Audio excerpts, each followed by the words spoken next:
let's go.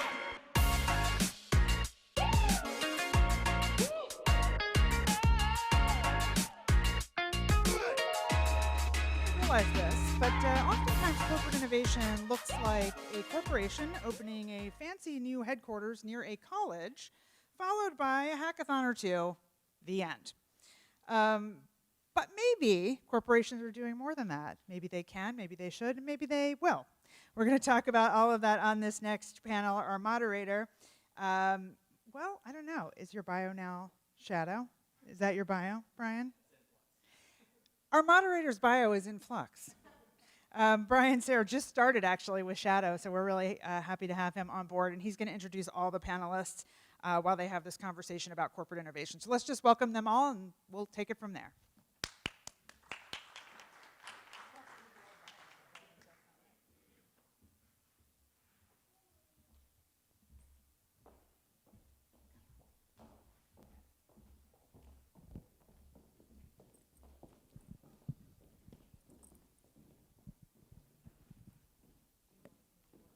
It doesn't matter to me. It's a long line when you're looking at it from this perspective. Thank you, everybody. Those of you that have stuck around for the kind of wind down of the conference. I know last day, post-lunch crowd, it can be a little hard, but hopefully we can provide some entertaining content for you all this afternoon. Just a little bit about myself. My name's Brian Sayre. I am the newest member of the Shadow Ventures team. And by newest, I mean informally second day here right now. A couple of my colleagues from my previous engagement and a company I'm going to stay involved with, Venadar is here. Specializing in corporate venturing, my entire career has kind of been focused around innovation, and it's almost become somewhat of an obsession of mine trying to figure out how corporates can better deploy innovation practices, and beyond that, how they can engage and partner with the startup community. It is a true belief of mine that, and it might be a millennial speaking naively, but that corporations and startups, when they work together, can create tremendous value for both sides. So enough about me. Let's go ahead and introduce our panel. And we have a really diverse crowd from some of the top corporations right here based in Atlanta. And what's, I think, so interesting about this group is they all have a very innovative role, but it's also a very different role within their respective organizations. So I think breaking down and understanding how these roles play within their organization and kind of what their specific job is should be an interesting and engaging conversation when these guys start discussing it. So with that, I'd like to introduce Carrie Moore, the Experienced Design Lead at Delta the Hangar.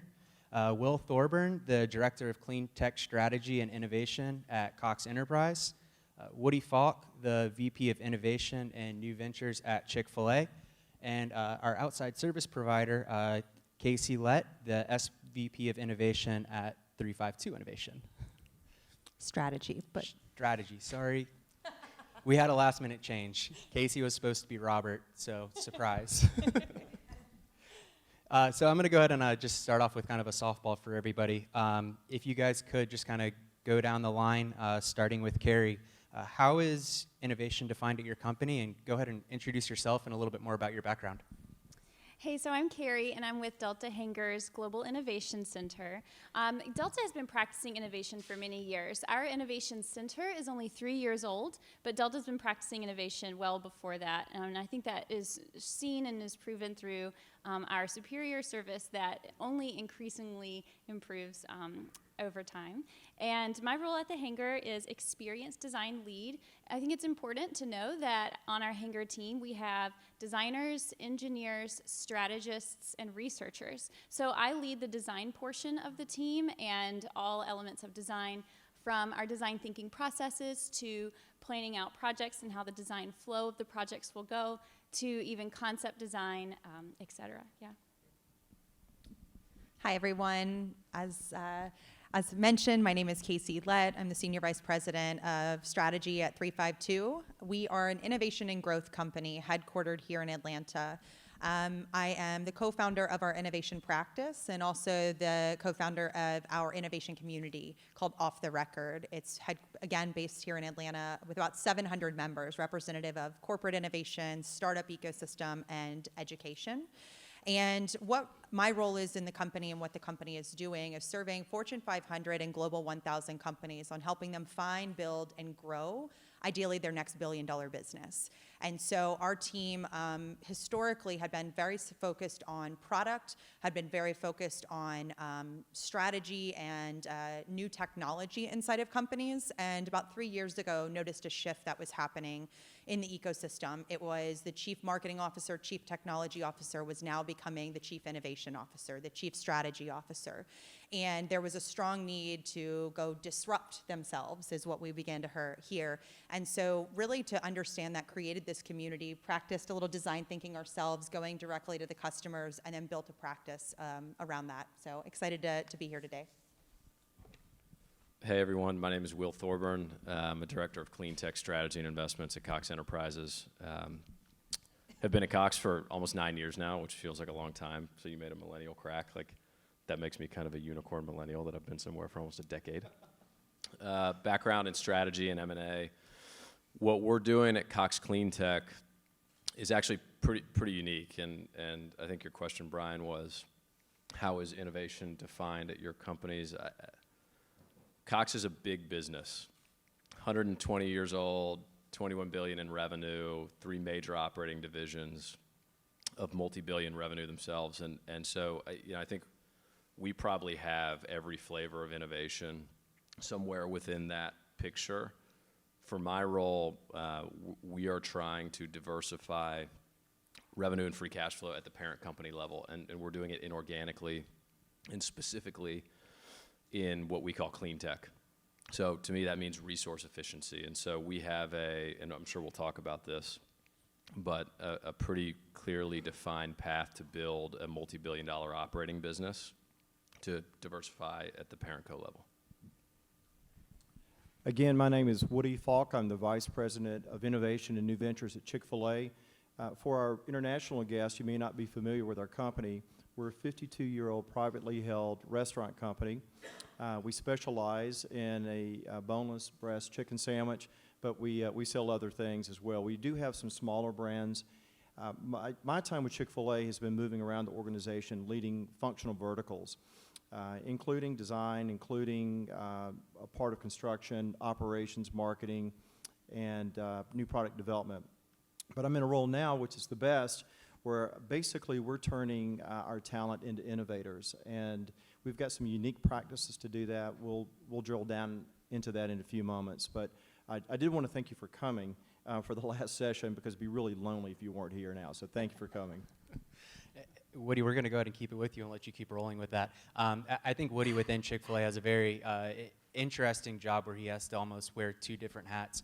One is balancing internal innovation teams working on projects internally for Chick-fil-A, but then he also leads the New Ventures group, which goes out and tries to partner with startups to run pilot programs and then scale those across the organization.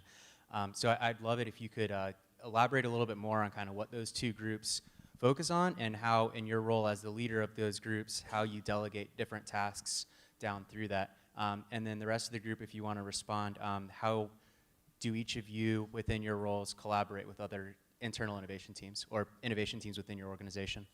Yeah. So starting off, we define innovation as problem solving or exploiting opportunities. And there are 2 different ways of thinking about it. Most of innovation at the core is around there's a problem, it needs to be addressed. How can we do that in the best manner? And they organize teams that way. Other organizations will take a small group to pursue opportunities. The way we're organized is we have a central innovation group that runs our innovation practice. We have an innovation center like most of you probably do. We teach a variety of innovation techniques. Matter of fact, every new person at Chick-fil-A, when you come aboard on our staff, you're required to go through an innovation basics course within your first year, and then we have advanced innovation courses beyond that. So the innovation practice literally coordinates your training, but then we also facilitate, we consult with project teams, we help them find a path through the fog inside of a big corporation. We will even assist with running simulations and projects for them. So that's our innovation group. The second group is called Beyond the Restaurant, and their charge is to find new revenue streams, to ideate, to create, to test them, and they're focused exclusively on the core business. And then the third group is the new venture group. Their purpose is to really chase these opportunities. And so it's a smaller team, they're outside of the core, but they're still very close to the core, but they're free to use incubators and accelerators as their laboratories. They're nearby Chick-fil-A, but they're not necessarily in Chick-fil-A. And so that's the three that we have. We do have a fourth one, though, that's just popped up. It's called Red Wagon. And Red Wagon is a venture group that is designed to find big concepts that are much further out, actually starting with the year 2030 and working back. And then they have the freedom to really explore these possibilities. So organized 4 ways. Will, Carrie, do you guys want to elaborate on kind of what happens within your organizations and how you collaborate with different innovation groups? Yeah, sure, happy to. So clean tech is, I mean, there's no other way to put it other than it's a super new for Cox Enterprises as an operating idea. We've been deploying sustainability initiatives internally for quite a while, for like 20 or 30 years actually. And I think if we go and if we really accounted for investment in what would be pure play sustainability initiatives, we're probably north of 300 million invested internally, double-digit IRR to just green our footprint. But my role is to build a business in sustainability is really net new. And so what we try to do is draw really firm boundaries where we're not stepping on the toes of innovation efforts at our operating businesses. So let's take EV charging is a great example, right? We have an $8 billion automotive business with various adjacent growth and venture teams and things like that within it. You could see overlap between what my team is trying to do and what they might be looking at. So in terms of collaboration, we certainly share deals and ideas, but almost more than anything, we're trying to create boundaries around what's our sort of sandbox versus what belongs in the operating co. And then I would say in addition to that, what's really, really important for us to do is to stay very, very close to our M&A team and our corporate strategy team, because we don't have a defined pre-carved out fund for our efforts. Rather, we're investing off the balance sheet. And so we need to keep close connectivity with those groups to ensure capital availability and with the divisions, frankly, so we don't run out of new growth capital or find ourselves in any sort of an issue there. Yeah, so at Delta Airlines, our innovation center also, it sounds a lot like yours, Woody, how we serve as internal consultants back to the business units. We are divided into 5 groups since we started the year with 3. So always being nimble and always iterating ourselves. For the most part, our directives come from the top down. Our leaders tell us generally what to focus on for a year or sometimes for a project. And we take those directives and begin, understanding the possibilities. And here are our 5 groups. 2 of the groups, the 2 main groups, are focused on the 2 divisions of our organization. We've got the commercial division, the commercial group, and so we've got hangar innovation teammates dedicated to the commercial group. We have teammates dedicated to the operations group. And so they're always working to understand possibilities and tie those in with leadership desires. And then working, of course, to understand customer experience and human experience for the solutions that they are creating. The other groups, the team that I'm on the experimental team, and we are looking at concepts 5 to 10 years out, which is a lot of fun for me. It's a lot of brainstorming and wishful thinking, and also futuring and studying what might be possible trends and solutions in the future. And then finally, we have a venture portion of our team, brand new, so a smaller group, focused on how to connect with partners, startups, et cetera, and bringing in those opportunities to Delta. And then finally, we do have a team specialized towards AI, ML, and et cetera. I think I've covered it all. We basically try to partner 50-50 with the business groups. It'll be half the hanger doing the work and then a strong partnership. Innovation is collaboration, and we find that the more we involve the business groups and the more that we bring them along the journey and the more that we help them understand innovative methods and design thinking, the better the whole process goes. That's an interesting point with breaking down the walls within the business groups. If you guys could kind of touch on how do you do that? How do you gain the trust of those different teams and show them that what you're trying to do is actually create value for them? I have some thoughts on it as an outside, Of course. Party coming in, and oftentimes I find that innovation when we get engaged, it might come from one part of the organization, and their understanding of what success looks like is often not fully fleshed out. It's usually, there may be a directive from a higher up, or here's an area we want to go after, but when we start really digging into the intent behind it, that's something that often isn't not maybe well defined or thought through, but also not a shared definition across the company. And so when we go in to do some of this work, we've reached to the parts of the business that might traditionally be left behind. Sometimes that's legal, sometimes that's finance, sometimes that's HR, people that truly are the enablers of operationalizing these ideas. And so it's not just maybe the business and the innovation group, but it's thinking about what are the operating models that have to happen once this idea or concept moves forward, and inviting them into the process. It then creates shared understanding of what we're doing, why we're doing it. Very quickly, you can have the same group, get in and ask everyone to define what the problem is, and very quickly see that there's 5 different definitions around that table. So explicit clarity, language is so important, documentation, continuing to revisit the concepts that were brought. And sometimes the process, I think, can feel a bit tedious. It does help to have, whether it's an innovation function, like a shared function like you do at Delta or Chick-fil-A, come in to be able to facilitate that, an outside party like us, because that process then allows the creativity to flow in the ideas, and much less about what is the process, how do we get creative around the process. Let the process be, and then the creativity come from the people and the freedom within that. I can add to that, just trust the process. As a designer at Delta, there aren't very many of me, and design thinking is a newer, more organized method of practicing innovation at Delta Airlines. We've been practicing innovation for quite some time, but now we've begun to put structure around it. And so when I go to a new group and I say, oh, we're going to do this fun workshop, and it's going to be highly collaborative, engaging, and interactive, and we're going to have ideas, in the first 2 hours about possible solutions, there can be a lot of surprise and also some resistance to, aren't we moving too fast, or what is this going to feel like? That's a very non-traditional way of working. And I always just say, trust the process, and I find that we have meetings and meetings and meetings. I can explain it all day long, and I do. But once we have those workshops, and once they see and feel the process of working through innovative methods and tools and design thinking, totally won over. So really, it's just engaging them in the process so that they can understand. Couple value. tactical things.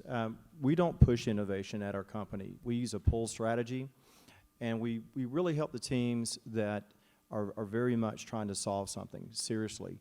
And we just load them up with resources and help them. Specifically, one of the tactical things that's worked the best is we've embedded innovation coaches in all the functional areas. We have a very formal, robust innovation coaches program. We really load them up with some incredible training. We take them to Stanford D School and spend a week out there. We give them a tour of Silicon Valley, some of the more interesting stops and the accelerators. And then we feed them intellectually and with compensation throughout the year for being an innovation coach within their functional area. And so it's become a really highly coveted role, and it's a way to really affect their career climb at our company. So decentralizing innovation has allowed us to really enjoy more of this pull strategy. The second tactical thing I'll just mention is inside a big corporation, very different than a small organization. It's really so much about communication, and you hear that, so of course we have to communicate. But innovators like to create. They want to be in the work. They do not want to take time. It feels like a tax to have to go across the organization and give a PowerPoint update on a project. But it's crucial, and so we teach a simple 4C method that first you're going to create something, but then you have to get up physically, go to another group and communicate about what you're working on. And then there's a moment where you realize, gosh, we thought we knew what was going on. We need to have a little bit of clarification here about what's happening. And then there's a calibration. So that 4C, once we get calibrated, we go right back in. And so we walk that process out regularly, and it's really helped a lot with navigating a big company. The point on communication, so when I did strategy work at Cox Communications, so one of our operating businesses, our sister team was called New Growth and Development. This was an internal innovation team. And I was there when we launched our home security business, which is now, I don't know, $300 or $400 million line of business, and various other trials of new businesses. And where I saw the process struggle the most was in a disconnect between the ideation group and the operational teams that would actually implement that idea. And it took us years to figure it out and to get that process humming. And it was all looped into communication and with the groups you mentioned, finance, legal, our call center folks who actually have to pitch this product.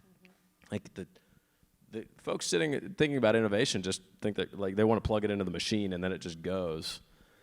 And when we got operational in our focus, I saw us have so much more success and move so much more quickly. And also, everybody was more excited about it. Like, you get people bought in, then they want to do it.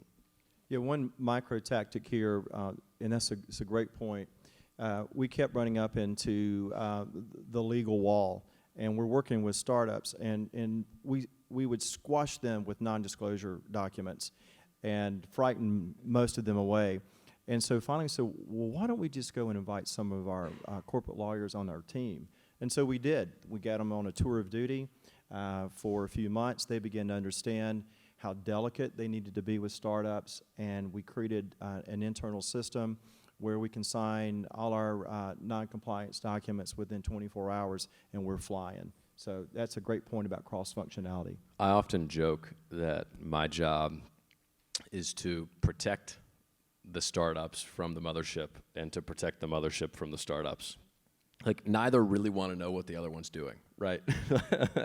And we have the same thing going on, and I think it, probably weren't as formal as it sounds like the way you were in terms of structuring a program, but we've spent an enormous amount of time with our internal legal counsel, who are excellent, by the way, and that's the reason why they're able to squash these startups. Excellent at protecting. You got it, at risk aversion, right? Which is, for a huge company, what you do a lot of the time, right? And so again, it boils down to communication for me, though. What's your purpose? So we've started to touch on it. If there's one thing that innovators love, it's a very well-defined process. I would love to dive in a little bit deeper into that. Will, I know your team has a very well-defined investment thesis and methodology about how you all are thinking about building this clean tech industry. If you want to kick us off, and then everybody else can kind of jump in with their specific methodologies and try to identify some overlap between you all.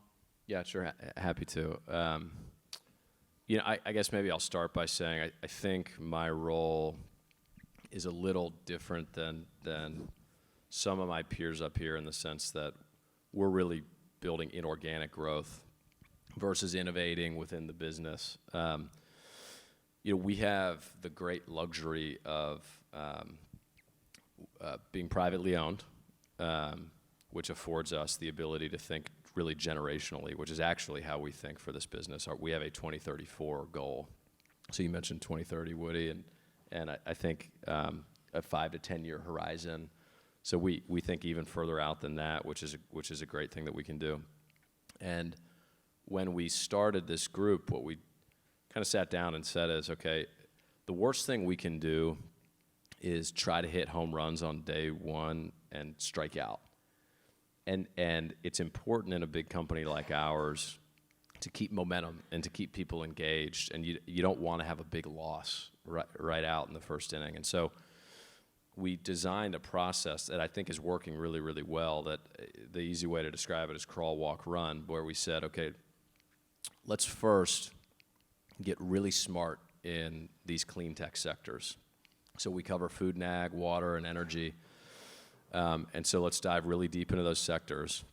And I mean like take a year and do strategy work, build networks, build investment theses, and whittle those down to the sharpest 5 or 6. We did that in 2018. And then let's start to invest capital, but let's do that in a way that mitigates our risk a little bit. Because the truth is we don't know. Like, this is new stuff for us. And while we've done, we think, some really great strategy work, we could be totally wrong in all 5 or 6 of those areas. And so can we find companies that are reasonably early stage raising Series A, B, C capital, where we can take a minority stake, maybe take a board seat, get to know the management team, test our thesis. We like to build specific triggers on the front end of that investment that help inform us with our internal stakeholders as to what would be defined as success versus failure for that investment and for the thesis. And if things are playing out the way that we hope they do, if we were right, okay, now we have the opportunity, hopefully, to put more capital into that company, to potentially acquire another business in the sector, and to start pulling together a real operating business. So I think, phase 1 is sort of strategy and minority investing. Phase 2 is ideally middle market acquisitions. And then phase 3 in my mind is scale up. So now, once we have a foothold, phase 1's kind of toehold. Once we have a foothold in phase 2, now we want to scale the business. And that's where, what we're targeting are sort of north of $1 billion acquisition opportunities. And we're trying to build very clear, very measurable milestones that help us understand when we're moving from phase 1 to 2 to 3, and what our risks are and what the opportunities are. And we have to be flexible. Like, we're going to evolve this the whole way, but at least we have a plan to execute against, and we found that to be super helpful. Great, thank you. Does anybody else want to chime in on that one, or? About our methodology, yes. Go for So it. ours sounds a little bit different. At the Hanger Innovation Center, we found all of our work around design thinking, and so it's a human-centered design approach. Ours is a simple cycle. It starts with discover, which, if you're familiar with design thinking, it can mean understanding, empathizing, investigating, any words related. Every company, every design thinker has their own way to describe it. So at the top of that cycle is discover, and we spend time discovering everything possible about the topic or the challenge. Especially, we spend a lot of times with the human users. So it could be our frontline gate agents, pilots. It could be other airport agents. A lot of times it's our customers. We care so much about their experiences and what's going on for them and how we can enable a more effortless travel experience for them. In addition, so moving from discover, after we discover what's going on with our customers and the other humans involved, we always align with, obviously, our business partners, looking for stakeholders who might have information or history or even ideas and other data points that can guide our way. And finally, in the discover phase, obviously, we're looking at other industry examples, beginning to calculate risk and make some safe assumptions about other tactics that other companies have taken.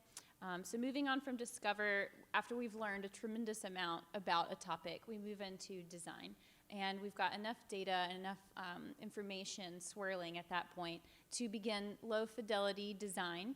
So sketching, mapping, and storyboarding, just beginning to envision and what the possibilities could be. And we take those designs and we begin to socialize them and prioritize them, and many of them turn into concepts, and concepts become MVPs, minimum viable products.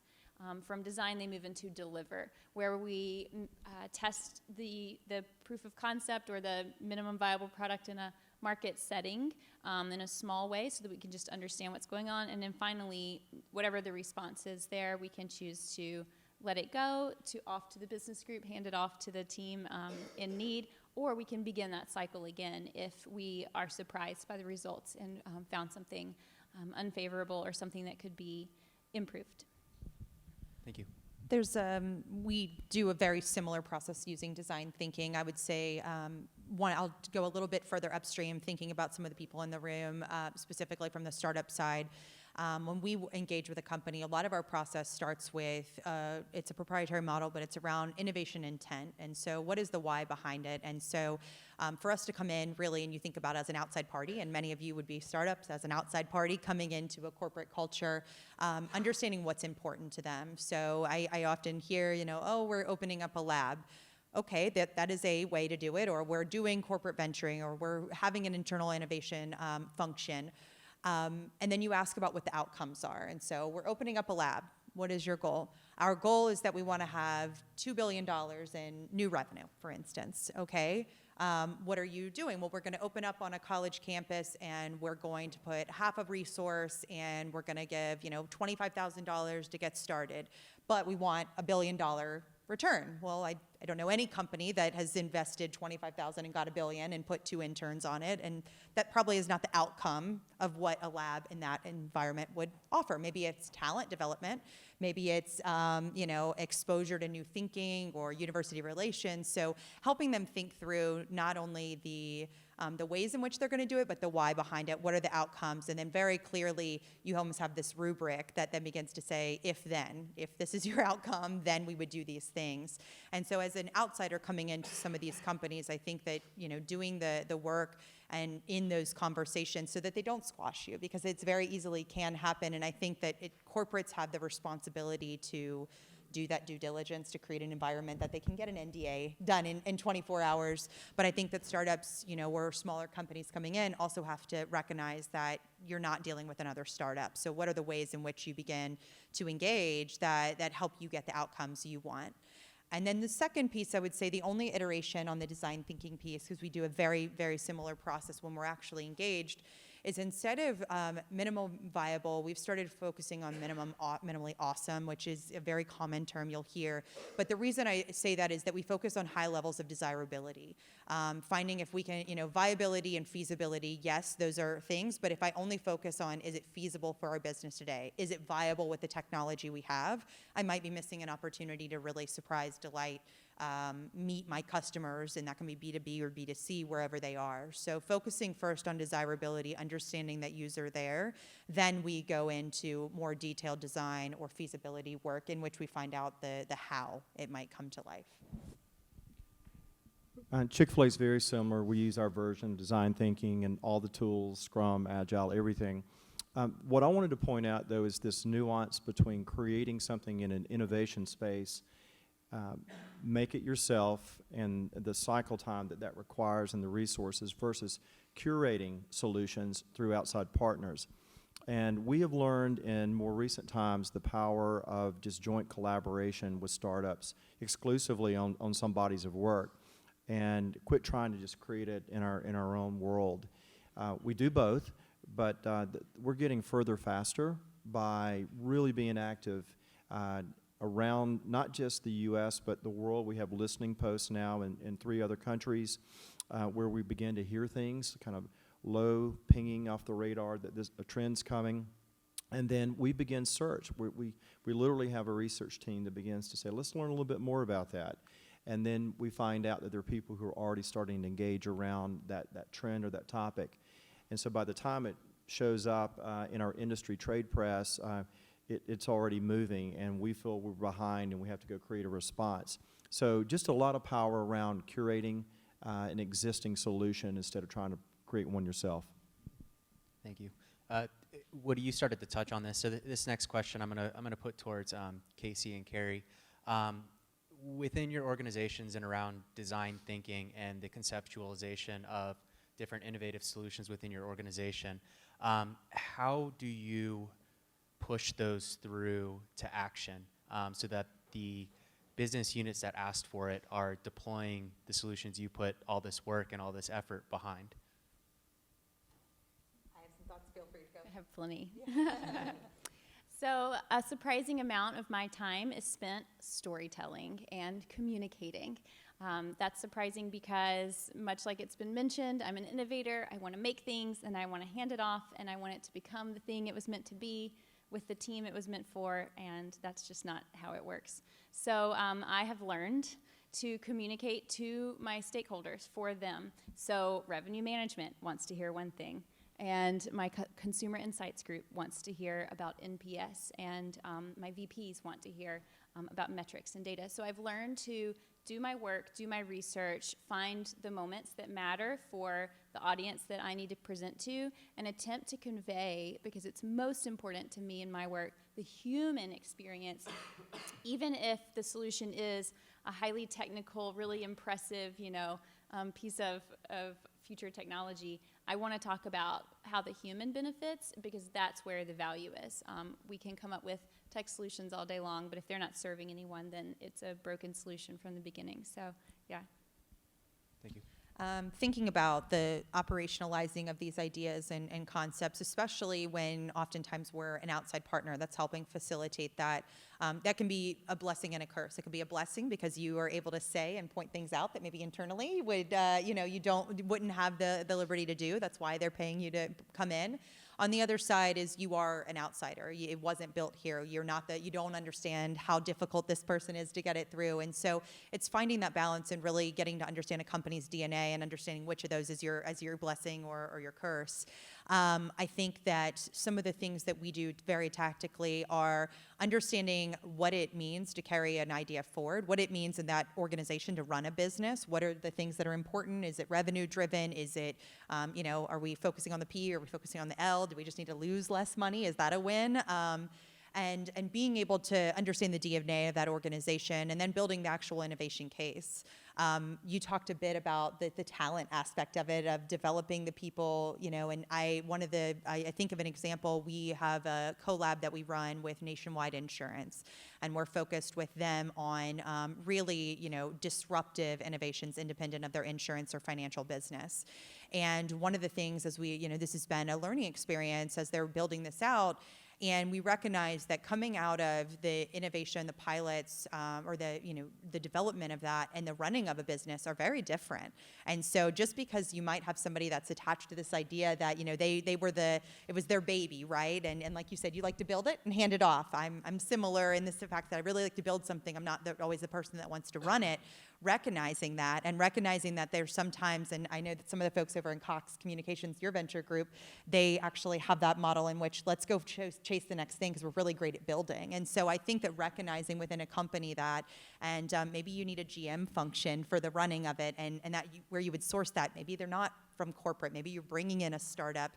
So I think just a really strong self-awareness of what you are as an organization, what is that DNA, and then figuring out the talent strategy that actually moves it forward. And oftentimes systems perform exactly how they're designed. So it's probably a broken system that is causing a poor outcome.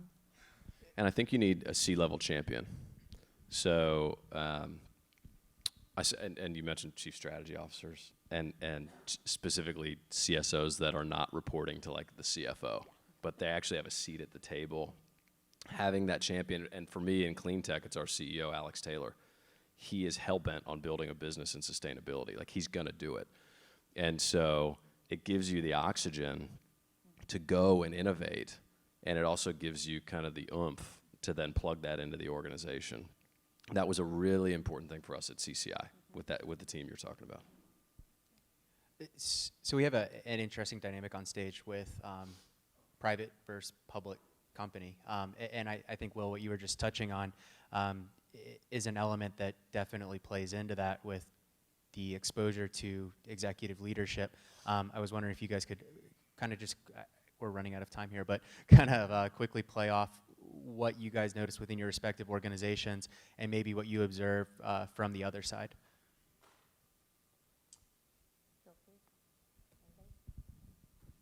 We won't engage with a company unless there's an executive stakeholder at the table. It just usually is not a positive outcome for either party. And we're a professional services firm, so good work usually leads to good work. And if we don't know that outcome is going to happen, so that's one of our pieces of it. I completely agree with having that executive buy-in there. I think that also being able to understand what truly is the voice that matters in that room. It's not always who you think, it might be Alex Taylor in that scenario, but sometimes it can be the financial arm. It can be, there's a lot of different moving factors. And so from an outsider perspective, there's a lot of, I think, lessons learned. You mentioned, Carrie, about looking to, your peers at other companies.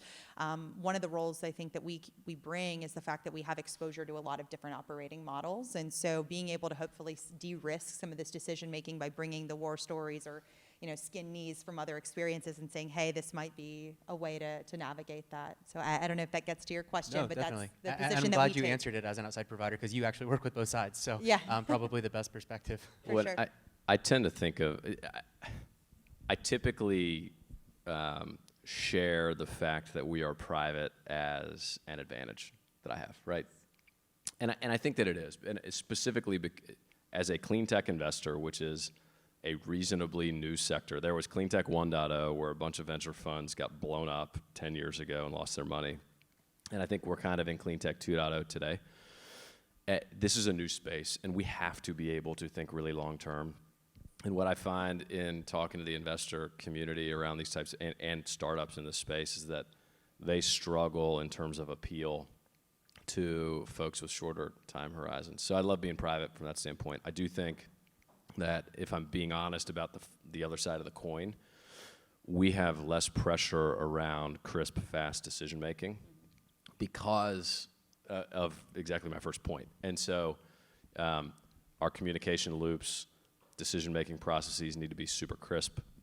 We actually, I try to limit the number of people in the room for a decision, not because I don't like everybody, but because we need to be able to be hyper-focused on exactly what it is we're trying to accomplish. And we don't have the market pushing us like a public company might. We're up against the time, but it'd be really interesting if we could tell them something we're working on that might be interesting. If we did it rapid fire, do we have enough time to do that? Yeah, of course. So a couple quick rapid fire questions. I think innovation is always innovating itself. I'm wondering if each of you could just give me a quick few words what you kind of see next coming down the pipeline in terms of innovation within corporations and then innovation within the broader community. Yeah, so we're always talking about how do you innovate innovation. And there's a lot written, that's the wrong word even. And for us, what we believe is next is really just focusing on innovation principles and less around the buzz terms. It's like if I hear one more story of let's go build an innovation center and all it really is a fancy meeting place. I mean, that's the whole thing. But at the heart of innovation is really finding incredible talent, curious minds, skills, and then putting a compelling challenge in front of them and then loading them up with resources and putting a meaningful level of time pressure on them.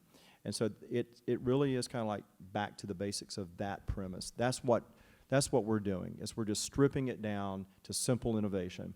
I will mention this, our first innovation space was beautiful, it was big, it was brilliant, it got in all the magazines and the media, and we discovered within a few weeks we made a horrible mistake because we started getting corporate tourism.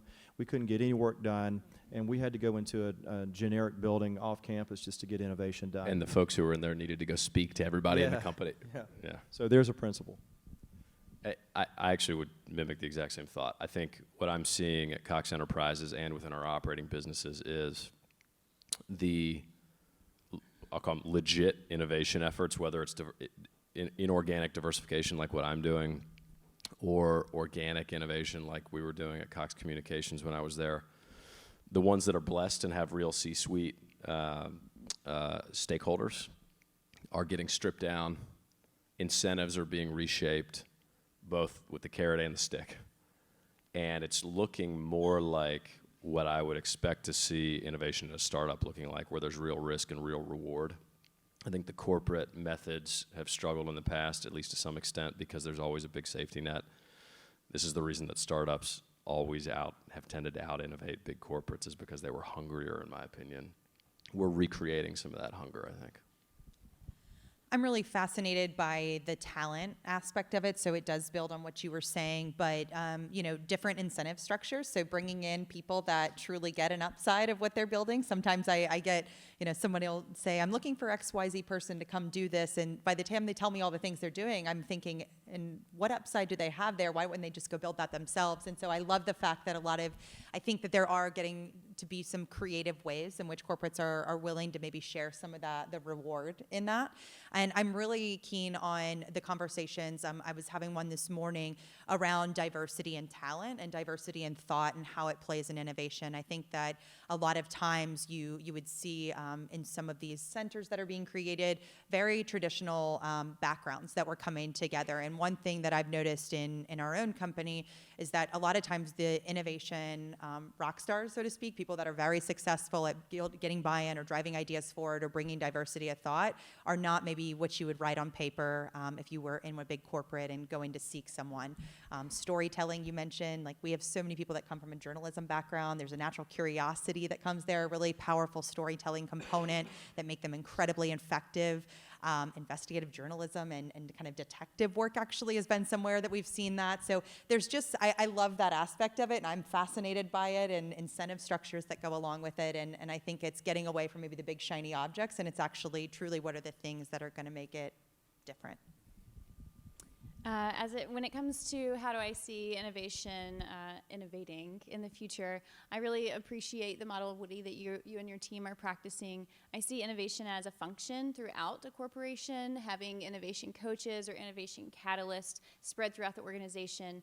As it is right now, my group sits off-site, outside of the main headquarters, and it served us well for these first 3 years. And we're beginning the conversation around what does our future look like, and how might we be closer to the business and to those business groups, maybe even living and working with them on a daily basis, so that innovation is happening in a more rapid and more collaborative manner versus, it's project time, let's have a meeting and let's innovate through that more organized way. So yeah, something to look forward to. Great. Well, thank you all. Thank you guys for sticking around. Hopefully you guys learned something this afternoon, and we'll be around a little bit longer if anybody wants to ask any questions. So thank you again.